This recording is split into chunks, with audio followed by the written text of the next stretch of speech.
नमस्ते from Norway guys, मेरा नाम है Shailaja and welcome back to our YouTube channel. I want to confess something. Video अकेले बनाना बहुत डिफ़िकल्ट है क्योंकि खुद ही कैमरा सेट करना पड़ता है, लाइट चेक करो, गेट रेडी एंड खुद ही कैमरा पे बोलना है, फिर खुद ही वीडियो एडिट भी करनी है।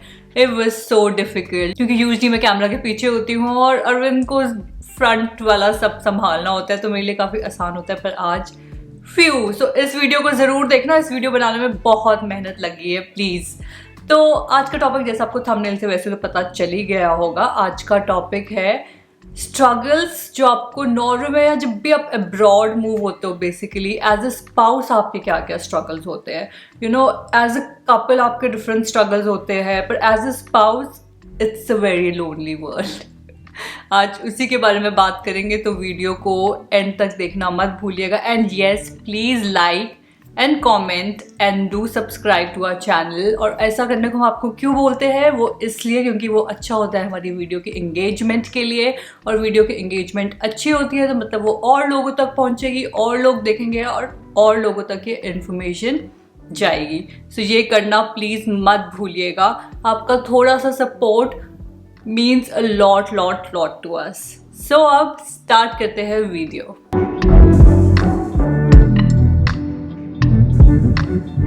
तो सबसे पहला बड़ा स्ट्रगल है ऑफ कोर्स लैंग्वेज बैरियर। आप इंग्लिश तो आपको चाहे जितनी आती है, पर वो यहाँ पे कोई काम की नहीं है, क्योंकि अगर आप जर्मनी जा रहे हो तो वहाँ जर्मन चलेगी, अगर आप स्पेन जा रहे हो तो वहाँ स्पेनिश चलेगी, और वो एक बहुत बहुत बड़ा बैरियर होता है और बहुत बड़ा शॉक भी होता है। तो मुझे लगा था कि चलो ठीक है, क्या है, देख लेंगे वहाँ जाके टाइप। पर जब मैं आई और देखा सुपरमार्केट में भी सब कुछ नॉर्वेजियन में है, साइन बोर्ड सब कुछ नॉर्वेजियन में है, तो मुझे बहुत ही लेफ्ट आउट फील हुआ कि यार ये क्या है। लाइक मेरे को लगा मेरे एजुकेशन का फ़ायदा क्या हुआ, मेरा इंग्लिश पढ़ने का फ़ायदा क्या हुआ जब यहाँ पे इंग्लिश है ही नहीं। पर लोग काफ़ी काइंड होते हैं, फिर भी आपसे इंग्लिश में बात कर लेते हैं। बट ये एक बहुत बड़ा स्ट्रगल होगा एज अ स्पाउस आपके लिए, क्योंकि जैसे फॉर एग्जांपल आपके हस्बैंड या फिर आपकी वाइफ वो चले जाएंगे जॉब पे, एंड आई एम अज्यूमिंग कि आपके पास जॉब नहीं है, तो फिर अगर आपको सुपरमार्केट जाना है और आपको लिटरली सिर्फ एक हफ्ता हुआ है आए हुए, you will be so lost कि यार दूध कौन सा है, दही कौन सा है, अंडे कौन से है, ऐसे ऐसे स्ट्रगल। अगर आपने बस में कहीं जाना है तो वहाँ पे भी सब कुछ नॉर्वेजियन में होगा, तो ये एक स्ट्रगल होता है, इसे आप ज़रूर याद रखिएगा।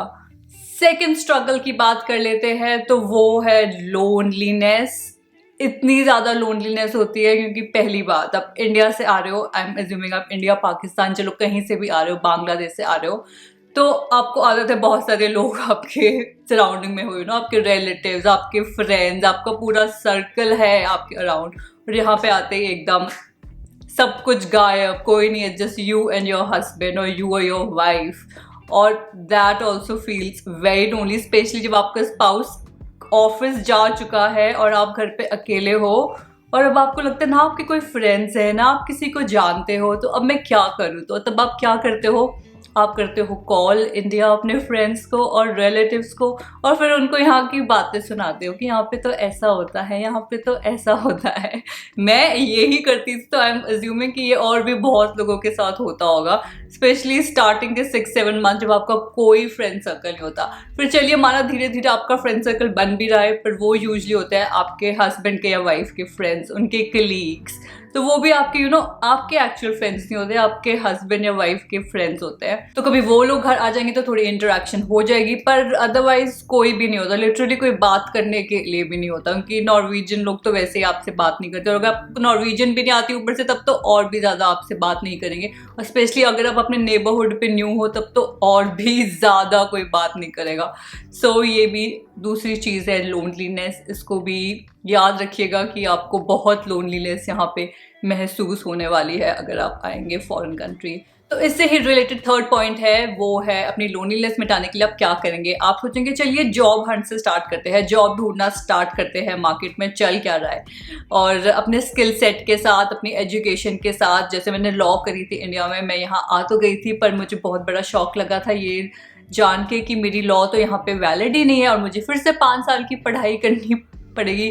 तो मुझे एकदम से ना वैसी फीलिंग आई कि मैं कितनी अनएजुकेटेड हूँ यहाँ पे। लाइक लिटरली ना मेरा लॉ का कोई फायदा हुआ ना मेरी इंग्लिश का कोई फायदा हुआ। तो मेरे को लगा मैं सिर्फ यहाँ पे 12th पास हूँ। तो फिर भी अपनी जॉब ढूंढते हो, आप सोचते हो कि चलो जॉब ढूंढते हैं, वहाँ पे कुछ कलीग्स मिलेंगे, थोड़े आप घर से बाहर निकलेंगे, थोड़ा इंटरेक्शन होगा। पर कई बार जैसे मेरी सिचुएशन में वो भी काम नहीं करा था। But all the best to you, अगर आप जॉब हंट कर रहे हैं, जॉब मिलना नॉर्वे में इतना आसान नहीं है, स्पेशली अगर आप यहाँ की लैंग्वेज नहीं बोलते हैं। पर अगर आप आईटी और इंजीनियर कोई बैकग्राउंड से है तब आपका चांस फिर भी काफ़ी अच्छा है। पर अगर आपका कोई बहुत ऐसा अलग सा आप कुछ डिग्री करके आए हैं मेरी तरह, तो आपके चांसेस बहुत कम है। और इन सब चीज़ों से तो आप एडजस्ट कर ही रहे हो, इन सब चीज़ों से आप जूझ ही रहे हो, साथ में आपको एक और चीज़ एडजस्ट करना पड़ता है, वो है कल्चरल डिफरेंस। यू गाइज, यहाँ का कल्चर इंडिया से बहुत बहुत अलग है। जो चीज़ें शायद इंडिया में नॉर्मल है वो यहाँ पे नॉर्मल नहीं है। तो ये सब सीखने में भी आपको बहुत टाइम लग जाता है, स्पेशली जब आप अकेले होते हो, आपका कोई फ्रेंड भी नहीं, आप किसी को जानते भी नहीं हो, तो कोई आपको बताने वाला भी नहीं है कि जो आप कर रहे हो क्या वो सही है या गलत है टाइप। जैसे फॉर एग्जाम्पल इंडिया में अगर आपने बस रोकनी है तो लिटरली वो कहीं पे भी रुक जाएगी, राइट? आप हाथ दोगे और रुक जाएगी। पर यहाँ पे जब मुझे पता चला कि यहाँ पे सिर्फ बस स्टॉप्स पे ही बस रुकती है, आप ऐसे नहीं कहीं पे भी जाके हाथ दे दोगे और बस रुक जाएगी। तो वैसी छोटी छोटी बातें जो कि इंडिया में है पर यहाँ पे नहीं है, तो ये भी एक बहुत बहुत बड़ा शौक होता है। और इससे ही रिलेटेड नेक्स्ट मेरे लिए जो बहुत ज़्यादा डिफ़िकल्ट था वो था क्योंकि मैं इंडिया से थी पर मैंने कभी खाना नहीं बनाया था घर में। मेरे को पता है बहुत लोग बनाते हैं पर मैंने नहीं बनाया था कभी भी, क्योंकि कोई ना कोई होता ही है। और आपका ध्यान होता है कि सारी अभी पढ़ाई करनी है, करियर बनाना है, इन सारी चीज़ों में तो घर के काम वगैरह सीखने का टाइम मिला ही नहीं। तो मेरे लिए वो एक और स्ट्रगल था कि यहाँ पे आके मुझे खाना बनाना आता ही नहीं था। और जब मुझे भूख लगती थी मुझे मम्मी की बहुत याद आती थी कि यार अब भूख लग रही तो अब खाना खुद बनाना पड़ेगा। तो जब मैंने खाना बनाना सीखा यूट्यूब पे देख के, फिर मुझे पता चला कि खाना बनाने में कितनी मेहनत लगती है। उससे पहले मैंने अप्रिशिएट नहीं करी थी ये चीज़।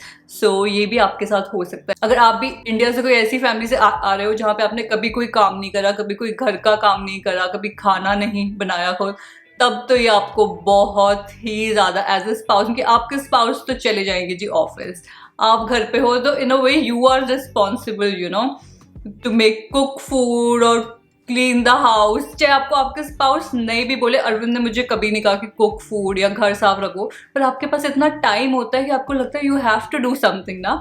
तो पर ये एक तरह से अच्छा भी होता है बिकॉज तब आपकी थोड़ी वो क्रिएटिव साइड सामने आती है। कि मैंने भी फिर यूट्यूब पे देख के बहुत अलग अलग प्रकार के खाना बनाना सीखा और खाना बनाए भी, बेकिंग करी, बहुत सारी केक्स बनाए, कुकीज़ बनाई।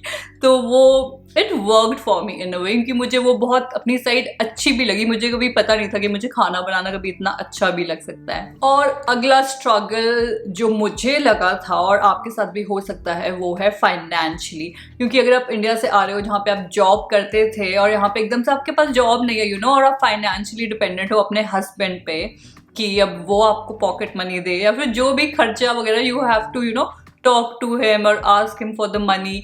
तो वो भी बहुत अजीब फीलिंग होती है, ट्रस्ट मी, क्योंकि ऐसा कभी पहले हुआ नहीं होता। और नाउ यू आर लाइक, ऐसे फील होता है कि अगेन इट्स लाइक अब मम्मी पापा से पॉकेट मनी मांग रहे हो, अब you are back to that situation. तो ये भी आपके साथ हो सकता है, इस चीज़ का ध्यान रखिएगा। तो better come with your savings अगर आपकी जॉब नहीं है, अगर आप अपने स्पाउस पे रिलाई नहीं करना चाहते फाइनेंशियली। और नेक्स्ट है कि you are so dependent on your husband for everything क्योंकि वो, जैसे मेरे केस में अरविंद नॉर्वे पहले आ चुके थे, मैं बाद में आई थी, तो वो डेफिनेटली उनके पास 2 साल ज़्यादा एक्सपीरियंस था नॉर्वे में, उन्हें ज़्यादा चीज़ें मालूम थी। पर उसी दौरान अरविंद पीएचडी भी कर रहे थे, तो वो बहुत बिजी थे, इसीलिए उनके पास इतना टाइम नहीं होता था। तो मेरे लिए बहुत ही ज़्यादा मुझे डिपेंडेंसी फील होती थी कि अरविंद जब घर आएंगे तब हम कहीं जाएंगे, जब वो आएंगे तब हम ये करेंगे। तो हर एक चीज़ के लिए आई फील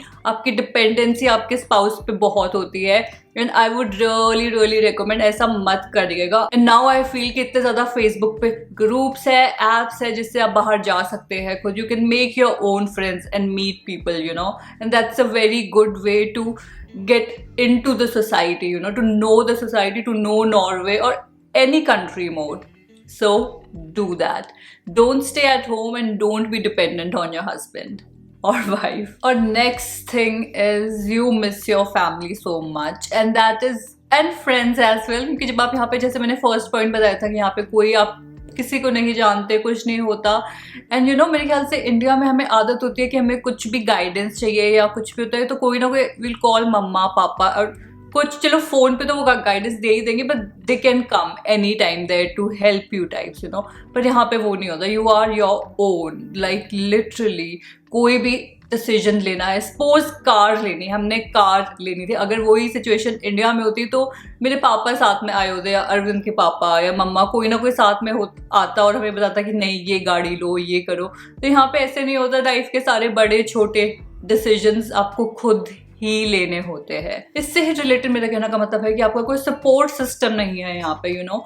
ये तो चलिए मैं आपको एक ऐसी सिचुएशन बता रही हूँ कि जहाँ पे आप एज ए कपल आते हैं, पर अगर आप आ रहे हैं नॉर्वे या कोई भी foreign country with your child, तब आपको ये चीज़ें I think 2 times double feel होगी कि यहाँ पे कोई सपोर्ट सिस्टम नहीं है. सपोज अगर आप यहाँ आते हैं with a child, given the situation, और आपको जाना है कहीं बाहर, मार्केट भी जाना है, आपका बच्चा बीमार है, तो आप ऐसी सिचुएशन में क्या करेंगे, यू नो. अगर इंडिया में होता तो उसको किसी के पास रख दो, किसी को घर बुला दो, कुछ ना कुछ हेल्प होगी. पर यहाँ पे बी प्रिपेयर्ड, आपका कोई सपोर्ट सिस्टम नहीं होगा, स्पेशली अगर आप न्यू आ रहे हैं यहाँ पे. पर विद टाइम, टच वुड, आपका सपोर्ट सिस्टम बन जाता है. You make good friends who are like your family. So yes, अगर आप यहाँ पे इवेंचुअली फ्रेंड्स बनाते हैं तो stay connected with them and make sure you make good friends जो आपके साथ इस पूरे सफ़र में, फॉरेन कंट्री में रहने के सफ़र में, जो आपके साथ रहे. और अगर आप सफ़र कर रहे हैं तो वो इस सफ़र में आपके साथ रहे. Bad joke. तो अगर यहाँ पे आप आ रहे हैं अपने बच्चे के साथ तो आपके और भी ऐसे ऐसे स्ट्रगल्स होंगे, जैसे स्कूल, एजुकेशन, लैंग्वेज. फिर उस पर I think I make another video. अभी इस वीडियो के लिए इतनी ही इन्फॉर्मेशन काफ़ी है, वीडियो ज़्यादा लंबी नहीं करते हैं. तो आई होप आपने इस वीडियो से कुछ सीखा होगा मेरे स्ट्रगल से. अगर आप भी आने वाले हैं नॉर्वे तो आप इन चीज़ों के लिए प्लीज़ प्रिपेयर्ड रहे और गुम मत हो जाइए इसमें, you know. Find yourself and find your, have your own identity. अपने स्पाउस के पीछे don't just hide yourself behind your spouse. That is what I want to say. And yes guys, video कैसी लगी comment करके ज़रूर बताइएगा. और जैसे मैंने कहा, इस वीडियो बनाने में मेरी बहुत मेहनत लगी है. So please guys, support my channel, support our channel, and like, comment and share. It's all free for you. आपको literally you just have to like the video. और इसमें कोई स्ट्रगल नहीं, आपको कोई कैमरा के सामने नहीं बैठना, या फिर आपको कोई लाइट कैमरा एक्शन कुछ नहीं करना. आपको सिर्फ अपने फ़ोन पे लाइक का बटन दबाना है, and that would mean the world to us. And guys, I think I should stop talking now, and let's stop this video as well. Thank you so much for watching, guys. We love you all always. And yes, I forgot to mention that we are also on WhatsApp channel now, because TikTok, Facebook, Instagram, YouTube काफ़ी नहीं था. अब WhatsApp channel भी launch हो चुका है और हमारा चैनल उस पर भी है, और उस पर हम शेयर करते हैं कुछ behind the scenes, you know, या फिर कुछ पर्सनल वीडियोज़ और फोटोज़ और काफ़ी इंफॉर्मेटिव लिंक्स भी. तो आप उस पर भी हमें फॉलो करना मत भूलिएगा guys. And thank you so much for everything, and we love you guys. जो लोग हमेशा हमारी वीडियो पे कमेंट्स करते हैं, हमें सपोर्ट करते हैं, we love you so much. And that's it for today. Namaste from Norway.